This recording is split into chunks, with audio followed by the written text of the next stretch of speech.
What's going on, guys? I'm back with another video today. We are back with some more Criterion pickups from the Barnes & Noble 50% off sale. I sadly think this is going to be the last one I'm doing for this month. I don't think I'm going to go back and pick up any more. I've picked up, I think, probably at this point, I want to say it's probably 20 or 24 different movies this month. I've spent a lot of money, but I mean, they're Criterion movies. They all hit, and if you're a movie lover like me, Criterion is probably one of the best companies out there for producing movies on physical media. You get all the bonus stuff. So if you've never seen a Criterion film or don't have any, and you're looking to get into DVDs, take a look at this company. They make great products. They pick great movies from throughout history, not even just American films, but foreign films as well. And we got a couple of them in here. All of these are complete blind buys. No idea how I'm going to feel about them. I honestly don't really know what they're really about, just from the back of the movie. So we're going to go over them. We'll start off with the two foreign films here. We have Chungking Express, came out in 1994. And again, like I mentioned at the beginning of the video, Criterion does not just American films, but they literally throughout the world. So this one here it's in Cantonese. So I'm not sure what country this was filmed in, but again, it's not American. And I'm trying to start to get into more foreign films. So I'm kind of dipping my toes in the water here, and we're gonna start off. Well, actually, I've picked up a couple of in previous videos. I actually have this one in the previous part that I just picked up. We have Parasite. This is a Korean film.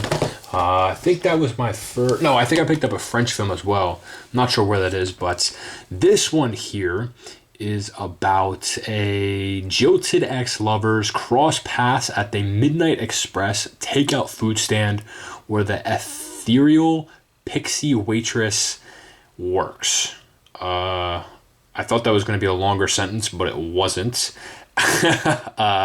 Anything goes in Wong's glorious shot, an utterly unexpected charmer, which cemented the sex appeal of its gorgeous stars and forever turned canned pineapple and the mamas and papas California dreamin' into tokens of a romantic longing. So I think I'm gonna like it. I'm honestly excited to get into non-American films, just to broaden my range of what I'm actually into and what I'm watching. So let me know down below if you've seen this movie, if you recommend it.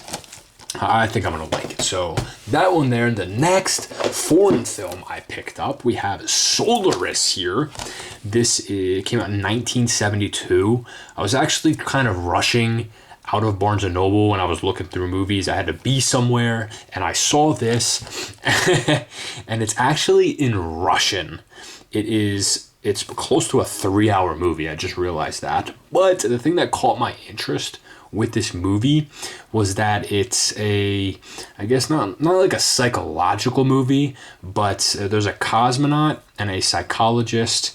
So a cosmonaut and psychologist, Chris Kelvin, is dispatched to investigate. Why am I messing up with these sentences today? There's a comma there. He experiences the same strange phenomena that afflict the Solaris crew, sending him on a voyage into the darkest recesses of his consciousness. And so it's a Tarkovsky film. I've heard that name before. If you've ever watched Films by Color videos on YouTube, he talks about him. I feel like he has at some point. This is a sci-fi film. It's about love, truth, and humanity itself. So I guess the whole thing that caught my interest was him going into the darkest recesses of his consciousness. So I'm kind of curious to see how the story plays out, and the visuals in this movie. It came out in 72, so not old, but how many years ago did this come out? Over 50 years ago. So I'm definitely curious to see how that plays. But we have that one there, and these next two are both American. We have The Graduate here, came out in 1967. And we have, apparently it's one of Americans' most beloved American films of all time. Let me know down below if you agree with that. But We have some music from Simon and Garfunkel. We have Dustin Hoffman, one of his early roles, I assume. And he just finished college and has already lost the sea of confusion. And he ends up getting sexually involved with a friend's mother. But then he turns to the mother's daughter. So I don't know how the hell that is going to work, but I am very interested to see how this plays out. And that's why I picked it up. Sounded interesting. Definitely has a conflict of interest there. You're dating a mom, but then you go after the daughter. How does that work?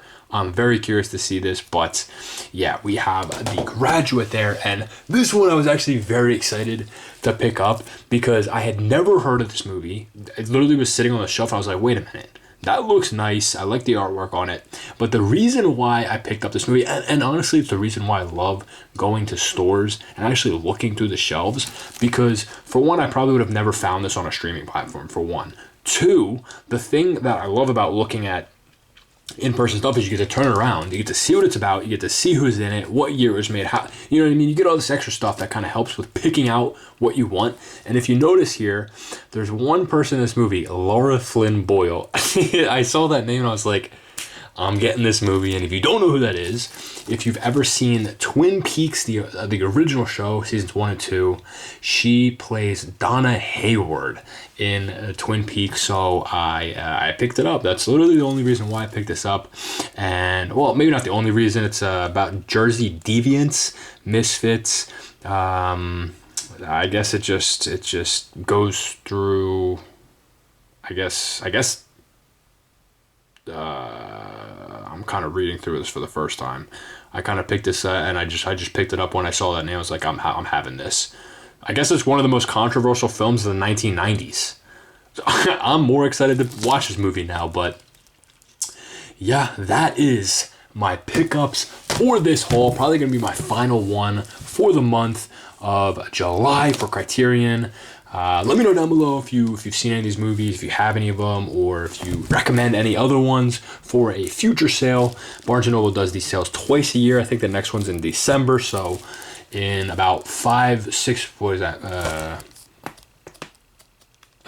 months, it would be the next sale. So then I'll be picking up more. So I would love to hear your recommendations down below.